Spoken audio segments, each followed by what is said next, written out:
This is Dave Meltzer with Entrepreneurs, the Playbook, and this has been a long time coming. I have one of my favorite podcasters, one of the top podcasts there is, at least in the health field. The Genius Life is absolutely genius. Max Lugavere, welcome to the podcast. David, thank you so much for having me. It's an honor to be here. And you, like I, do a lot more than just the podcast. Filmmaker, health and science journalist, you're of course best-selling author, speaker, and it's just such a pleasure to have you on here because even the title, The Genius Life, I talk about genius all the time, is the expression of God. And inherent within the context of that is what you deal with every day, which is we are all this expression of God. And I've shifted the paradigm of my life from dis-ease to ease, meaning I am happy, healthy, wealthy, and worthy.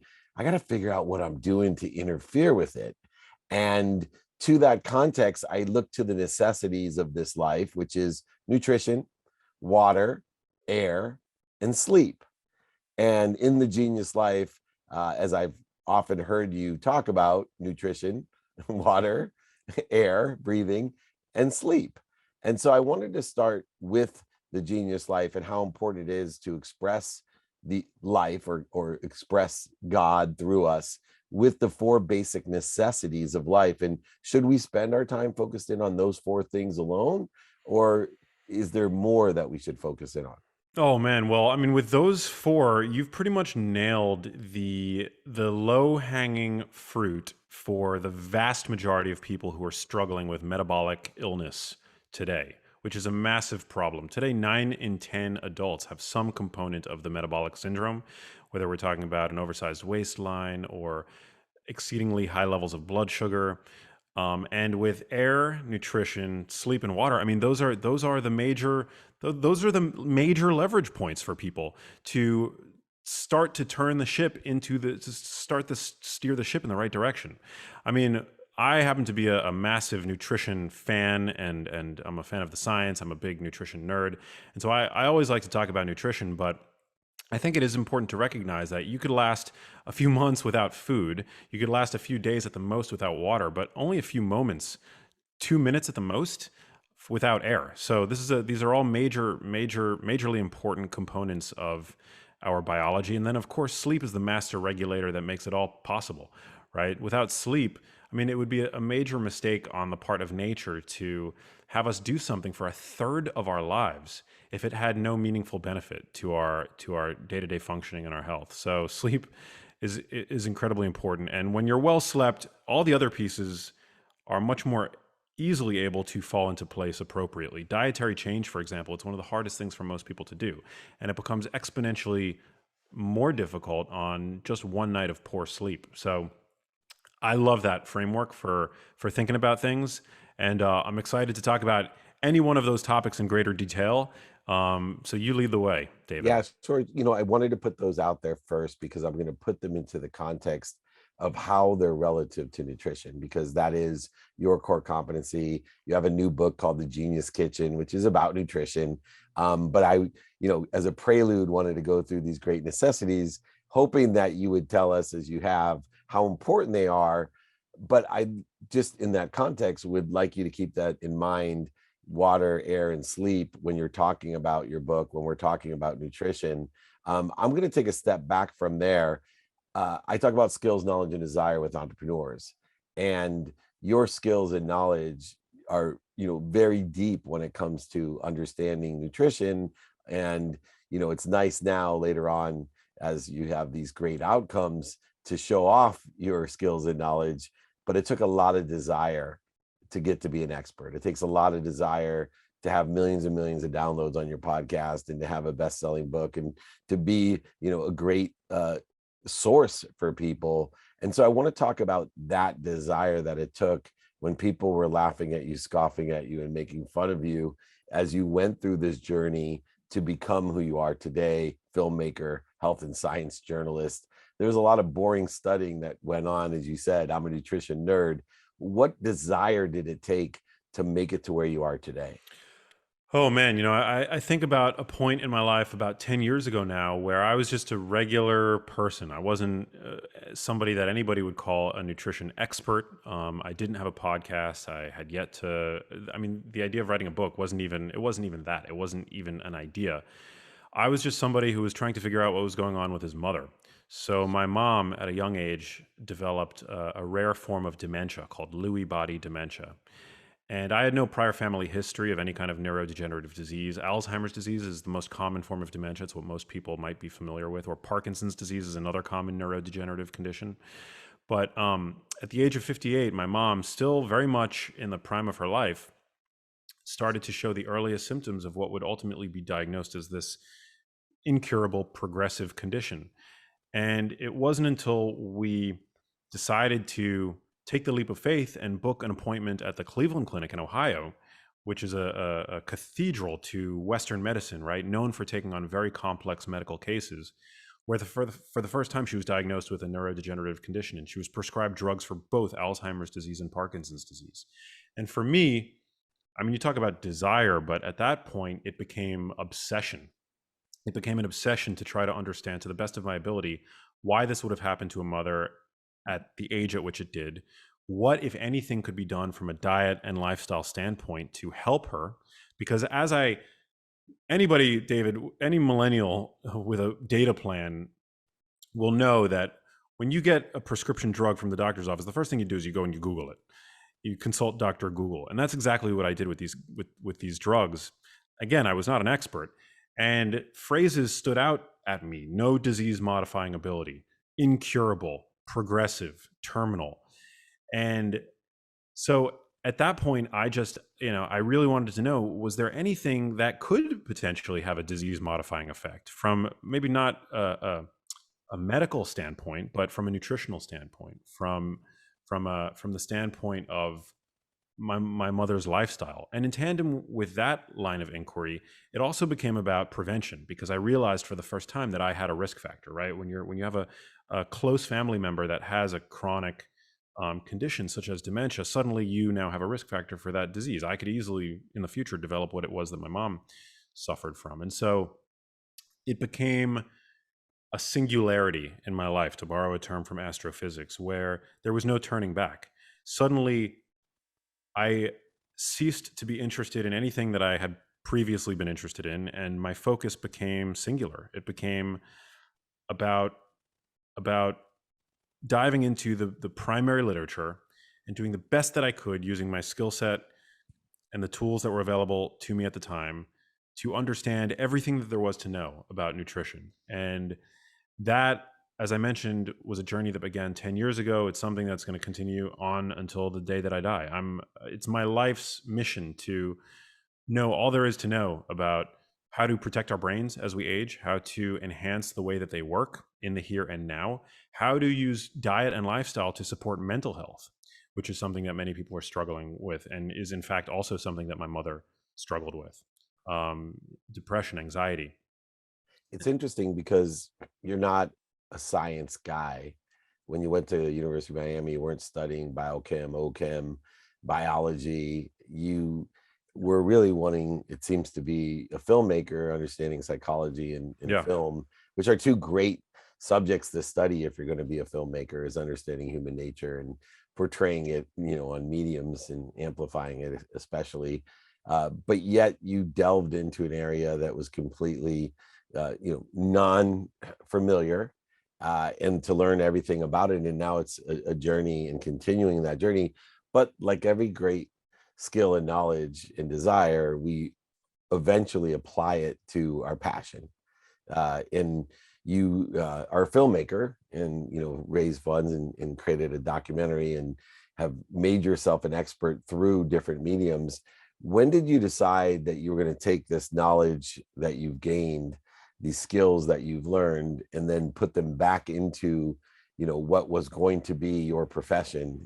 This filmmaking capacity is raising money for a documentary. Yeah, that's such a good question. That was my first project, this documentary. So it was very much like Joseph Campbell's hero's journey, in the sense that I began completely in the woods, right? I didn't even have a compass. I was lost in the fog of war that chronic disease typically presents with. And as you mentioned, I was not an expert. I'm not a medical doctor. I didn't go through the rigors of higher level PhD education. But I was trained as a journalist, which not as rigorous as when you become a PhD, but it does train you how to investigate a topic. You are able to recognize what sources are credible versus which are less so. You're trained to ask questions, always to be a skeptic. And so I used that skill set along with the fact that I was a quasi public figure for my first job out of college. I was a journalist for a TV network in the United States called Current TV. And I used those skills to the benefit of my family. And I started to research. At first, it was where most people would go, which was TED Talks and books for the lay people. And then I dove into the primary literature because we now live in a time where we have all of the world's knowledge accessible at our fingertips 24 hours a day on our smartphones. And PubMed is this amazing resource that allows any of us to have access to peer-reviewed medical literature. And I found a friend at the time who was still affiliated with a university who gave me their university login so that I was actually able to download all of the research papers that I wanted access to. And I just would read them from sun up to sundown, David. I mean, I'm using the term obsessed, and I don't use that term lightly. It was all that I lived, breathed. I was starting to dream about nutrition science, and because I had this fire under my butt, and that was that my mom, the clock was ticking for my mom. And it wasn't easy at first, but my method was I would read the introductions and discussions and conclusions of all of the research papers, and I would, if I didn't understand the phrasing of a certain term, I would cross-reference it with another paper, and I would always go to the references of every paper that I was reading, and I would dig up a lot of meta-analyses and research reviews. And you read enough, and at a certain point, you just the clarity of truth begins to emerge, and your knowledge builds. It's a cumulative snowball effect. And in tandem with my self-education, I also realized that the best way to learn is to teach. So as I would learn, I would share on social media the things that I was learning about. And given my background as a journalist, this actually gave me the upper hand because I was for years I became a very skilled storyteller and communicator of topics that require a bit more precision to communicate. Right, when you're a journalist reaching millions of people on TV, you know how important language is. And so when I was communicating this science, I was very diligent with my verbiage, and I saw after a pretty short amount of time that people were gravitating to my message. So I realized not just a passion and even an obsession for the topic, but I realized that I had an aptitude for it and I had skills. So the aptitude aspect of it might be innate, but I also had skills that I had gleaned from years working in the field as a journalist. And that's when things started to snowball. And after a certain point, I realized, or I decided rather, to do a documentary on the topic, which was my first project. And it was a project called Breadhead, which hasn't been released yet. We're actually we're in the middle of renaming the project, and it's almost finished. And I'm so excited that you asked me about it. But that was my first project where really I kind of set my foot out and planted a flag and kind of showed the world that this was my passion. This is a topic that going forward you're going to be hearing a lot about from me. And the Dr. Oz show caught wind of my efforts, and they had me on the show. And I since went on to become the most frequent recurring guest on the Dr. Oz show, more so than anybody else. I mean, next to Dr. Oz, I feel like I've been on that show at this point maybe 50 some odd times. Rest in peace, by the way, because the Dr. Oz show is no longer. Dr. Oz is now doing a different thing. But that one thing led to another. That led to the opportunity to write a book. And so there were a good couple of years where I was really struggling financially. But I just, my North Star was my mom, was this perennial quest for understanding the truth about what was going on with her, and the desire to ultimately help other people. So that what she experienced wasn't going to be in vain. And through that, I always say, Lou Holtz, the coach at Notre Dame, right? It's not what we say, it's what people hear. And because you have that skill set of being able to communicate effectively and eloquently, people hear what you're saying, which is why Dr. Oz put you on to that show so many times and why so many other shows put you on, because you may not be the world's most renowned doctor, but people hear you and you're able to explain things because the perspective in which you learned it was one more of what the common person watching would understand, instead of someone that had gone through 12 years of schooling in order to facilitate the long vernacular and vocabulary that's necessary to talk about the biogenetics of and the epigenetics of the importance of balanced diet, for example. um, what, as we finish up, what did you learn? What are some of the best pieces of advice that you learned in this pursuit of this potential that has now built your brand, built your knowledge base, and will continue to help millions of people? What was the final, takeaway so far, that you can help people with? I mean, I would say that by and far, the more that I've learned, the more I've realized that the most optimal biologically appropriate diet for human beings to preserve, to not just enhance our health in the here and now, but to preserve our health as we age, so that we can have long and healthy lifespans, which, by the way, is of a privilege afforded to the few these days. Our lifespans are getting longer because medicine is getting better at keeping us alive, but our health spans are shrinking. And our health span is the amount of, Great point. Repeat that for everyone, because that's a yeah, great point. where our lifespans are getting longer because medicine, modern medicine, is getting better at keeping us alive, right? But we're spending more time in a state of chronic disease. So our health Disease, right? spans, In disease, exactly. disease, Yeah. our health spans are shrinking. And my mother had a short lifespan and a short health span. So my mom spent many years with this chronic disease. And so what I've realized about the best way that we know of, given the current body of evidence, is that the optimal human diet for a human to flourish, we need to consume both animal sourced products and whole plants, both.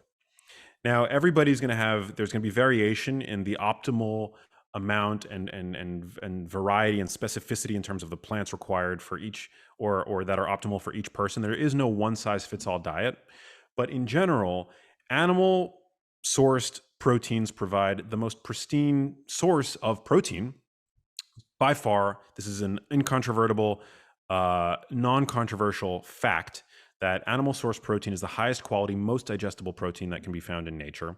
And also, animal proteins tend to come with them a myriad of highly bioavailable micronutrients that we know are crucially important to supporting our our biology, and to encourage the robustness that we need in order to age well.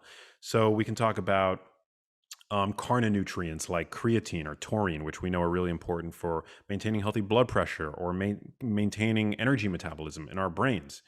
Or the fact that animal derived products are the best source of preformed omega 3s, which we know are one of the most important structural building blocks for the brain. Your brain can continue to grow and change up until death, and the impetus really is on you to supply your brain with the building blocks so that it can create healthy new brain cells, right? And the best building blocks are going to come from foods like wild salmon. It's a great source of omega-3 preformed fats like docosahexaenoic acid, or DHA. People have heard of DHA fat. It's one of the most important structural building blocks for the brain. When it comes to plants, we know that dietary fiber is really helpful. Your average American today consumes less than 15 grams of fiber on a daily basis, whereas one of our hunter-gatherer ancestors consumed about 150 grams per day. I'm not saying that you need to consume 150 grams per day, but the standard American diet, which is now composed of 60% ultra-processed foods by calories, is fiber deficient, it's protein deficient, and it leads many of us to overconsumption. They have done studies that have shown that ultra-processed foods, by the time you reach a point of satiety when consuming them, you've already overconsumed your daily calorie budget by about 500 calories. So that right there is the underpinning of the obesity epidemic, right? But plants themselves also provide really important protector molecules for the brain. For example, when you eat a bowl of dark leafy greens, which, by the way, if you do that every day, about a cup and a half of dark leafy greens a day, so it's one salad a day, is associated with reduced brain aging by up to 11 years. You get protector molecules like lutein and zeaxanthin, which we've known for decades can help protect the neural tissue in your eyes from degeneration, and this helps prevent a condition called age-related macular degeneration. But these same uh, plant pigments, these carotenoids, accumulate in the brain, where they help protect your brain cell membranes from aging and decay. So crucially important to bring in both. Also, I talk a lot about, and you can get details to all of my recommendations distilled and made highly actionable and achievable in my book Genius Kitchen. But your brain is made of fat, so the kinds of fats that you consume, crucially important to determining not just the quality of your thoughts and your mood and mental health, all that relevant stuff, but also how well your brain is able to defend against the stresses which it inevitably is going to encounter as you navigate the modern world. So making sure that the primary fats that you're using are healthful fats like extra virgin olive oil, avocado oil, and steering clear from the grain and seed oils like canola oil, corn oil, and soybean oil. Those are all crucially important. Um, and that's why I think both plants and animals play such an important role in the Genius Kitchen. And I agree with you. And where I was turned on to you years ago, Genius Foods, my mission is to make a lot of money, help a lot of people, and have a lot of fun. And when I saw Genius Foods, it said become smarter, happier, and more productive. Basically, make a lot of money, help a lot of people, and have a lot of fun. Health, as you know from Genius Kitchen, and of course your podcast, Genius Life. I had to re-engineer my own life because, like many other people, I put my family first. And you seem to be someone who values their family, obviously. And then I put the activity I got paid for second, and somehow health was third, and I never had time for it. And then my wife, as I recovered from losing all our money, and I said, what do you want? Anything in the world, what can I give to you? You've saved my life and we're back. What can I do? She said, take care of yourself. If you don't take care of yourself, you can't take care of anyone else. And I know that's all you want to do, is be of service. And for me, I started thinking, wow, if you're healthy, you get as many wishes as you want. And what I want to do is have people wish for what they want, because I think the universe is abundant in that nature. But if you're unhealthy, and I've seen the richest people in the world, the most successful people, and family members who I love so much, when they're unhealthy, they only have one wish.